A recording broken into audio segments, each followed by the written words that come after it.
congratulations guys, you made it to the end of the book. I hope that you really loved Logan. I had a lot of fun writing it. For those of you who have read Hunters for Warfare, this should really just be a lot of fun tidbit information for you to read, to get Logan's point of view that you've been wondering about, why he acts the way he acts, why he does the way he does things, and what happened to him, and all these questions that have gone unanswered. And for those of you who haven't read Hunters for Warfare yet, I hope that it's whet your appetite to want to read the rest of the series. This chapter brings us full circle. It bookends. If you remember, going back to chapter 1, I started at the first half of this scene, and now I'm completing the second half, but I've brought the progression in naturally on the timeline.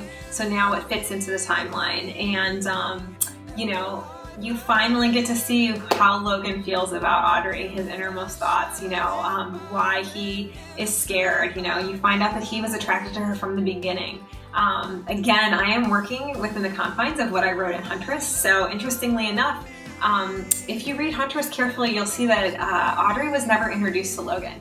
But I have this part in the scene where she passes out and I get to put some information in there. And so there's action that happens in there that we never know about in Huntress. And that's when he learns Audrey's name. That's when some of his powers kind of malfunction and spark around her. And so it's another reason for him to be leery of her that you have no idea when you're reading through Hunters for Warfare. And so I'm just really glad to be able to bring you guys this information that you can't get when you're only writing a story from one point of view.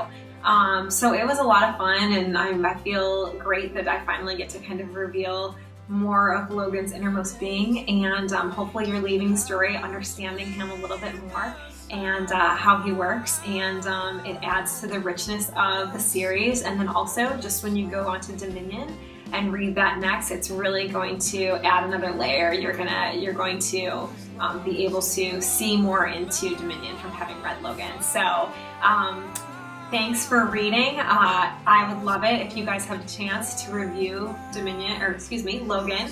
As an author, reviews are huge. They make a massive difference with how the book sells. And so if you have a minute to pop over to Amazon and leave a review, an honest review of what you thought of the short novel and any of the books that I've written, I would really, really appreciate it.